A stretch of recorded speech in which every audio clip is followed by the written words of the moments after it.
Alright, we have the Flask, the Bart Simpson's version today. This is issue 51 of his ongoing.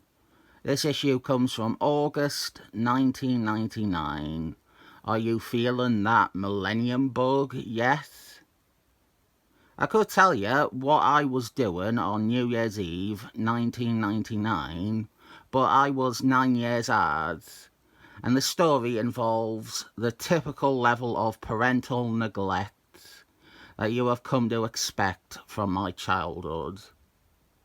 Rather than let the video come to a screeching halt at the 40-second mark, we have someone secretly watching and monitoring the Bart Simpson's version of the Flask. A cloaked figure is analysing and observing the title star while saying ominous statements about a plan. We've been seeing this for a few issues of the series. A classically obscured villain character surveilling the hero and cryptically teasing an eventual confrontation between them.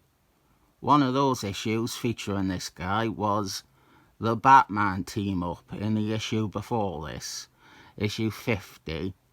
It ended with our peeping Tom having watched the entire issue without anyone knowing.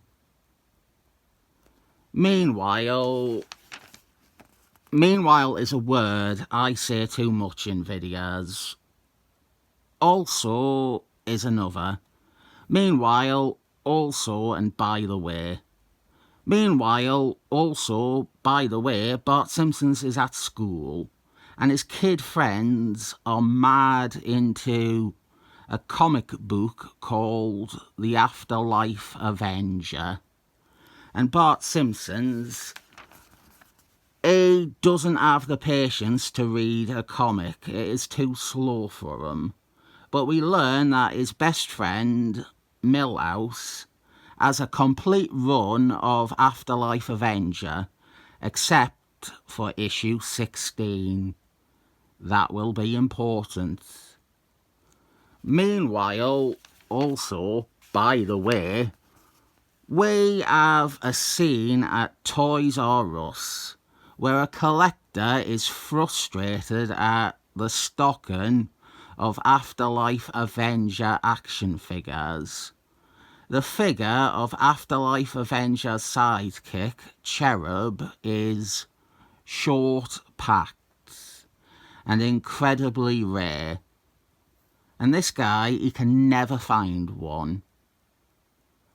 With the comic stuff and then this scene at a store, I was having flashbacks to David Peters' Captain Marbles, the real one, Genis Vell. And not good flashbacks. I actually don't really like when comics get a bit meta or self-referential this way.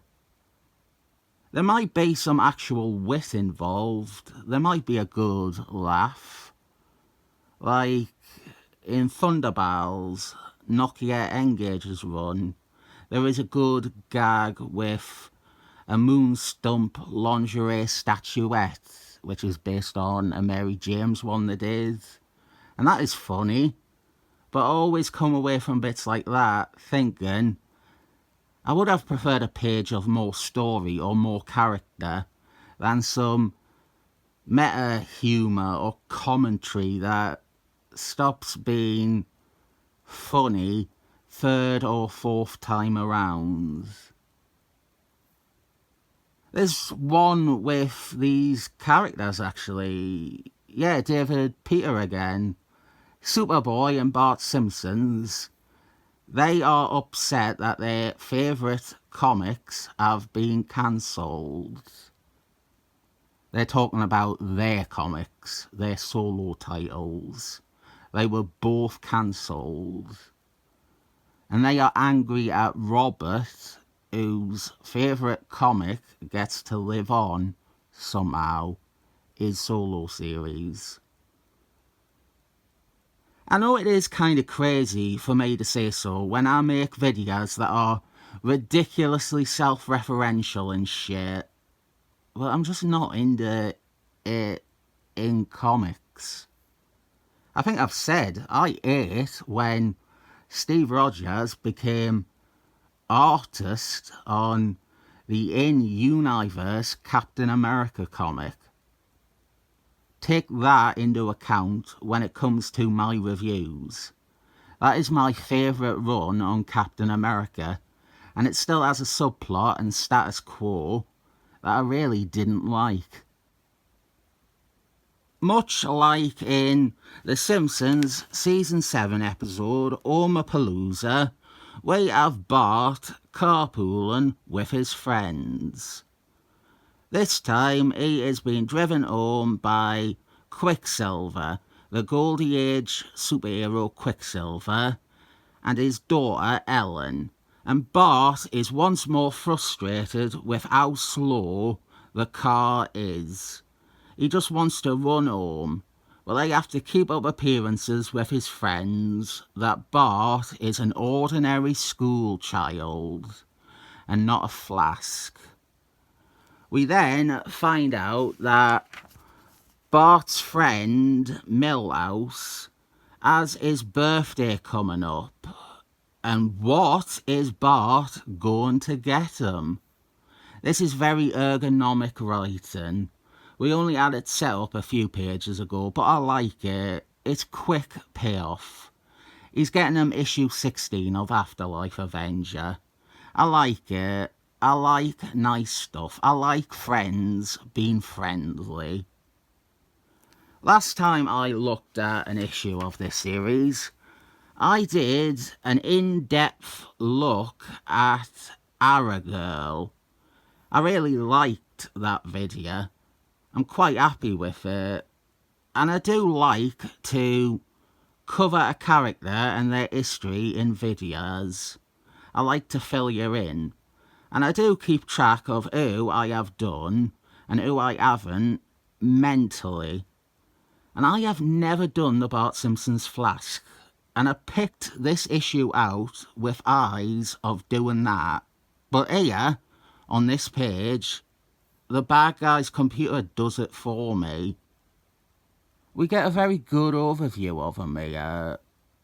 His ties to the Flask family, his past in the future, how he was raised in VR, how he came to the present, how his aging problem was sorted out by the Willie West version of the Flask, how Quicksilver became his guardian. The only thing I would consider missing, three actually.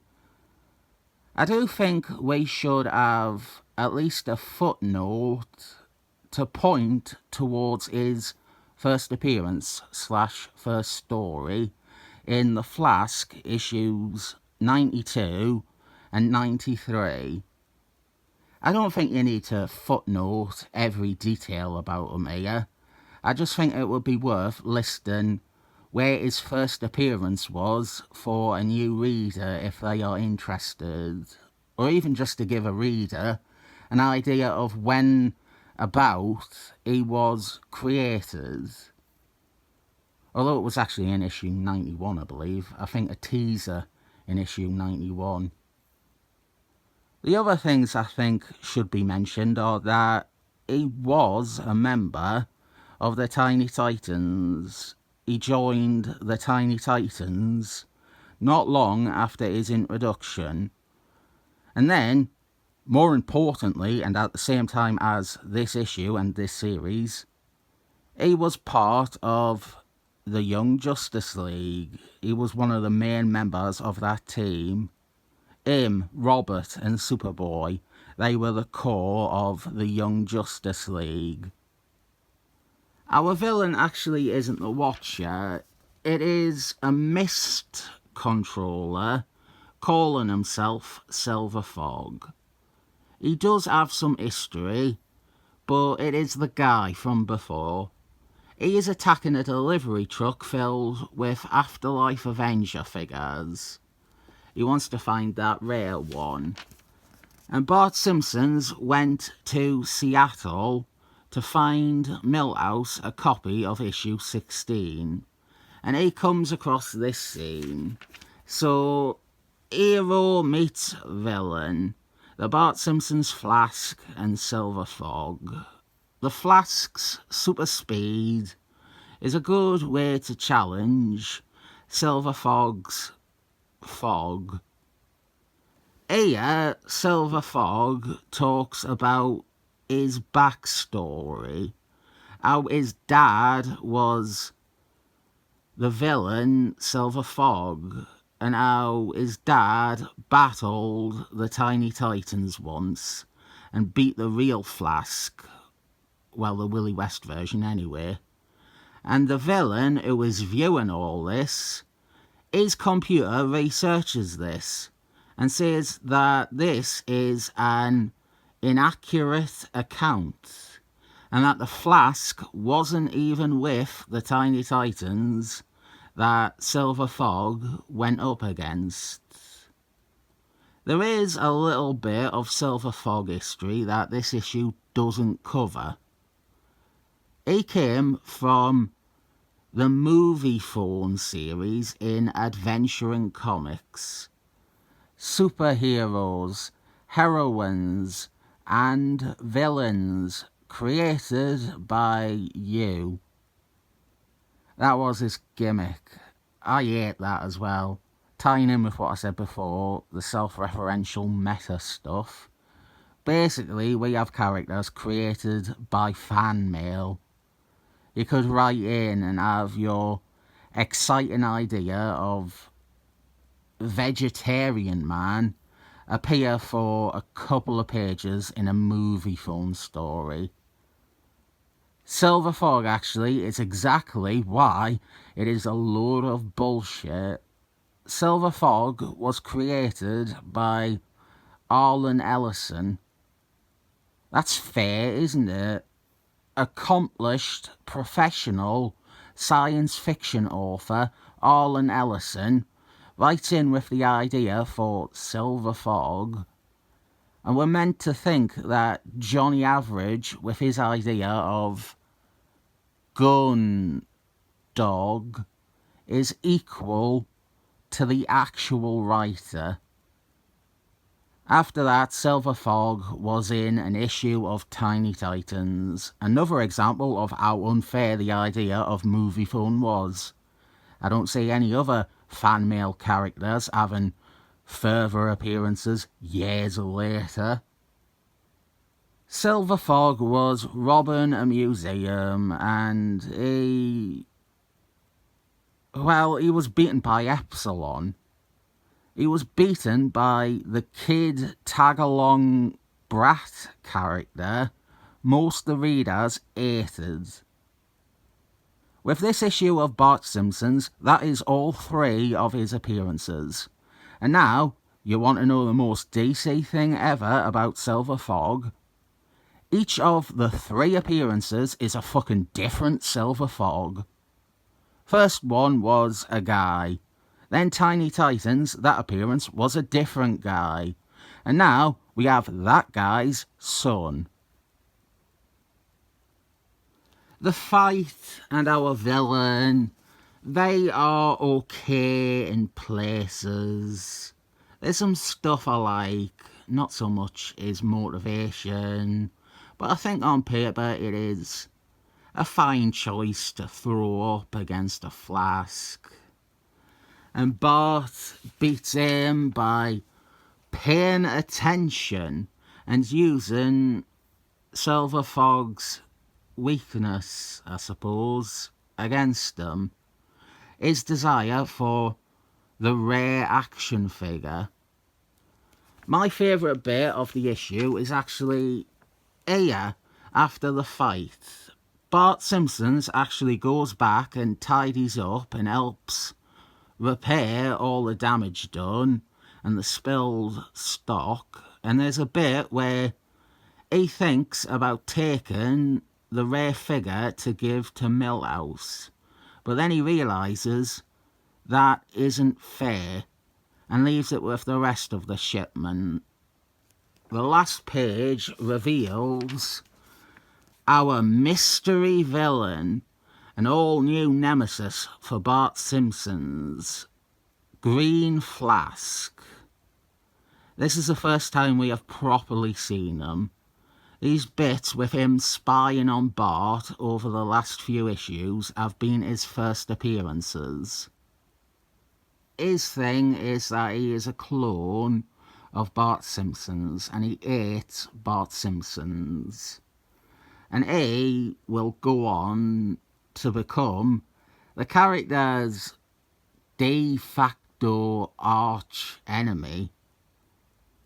I don't really want to talk about John Jeffries stuff, but as a very basic palette swap counterpart, naturally, the unimaginative writer John Jeffries used Green Flask a lot.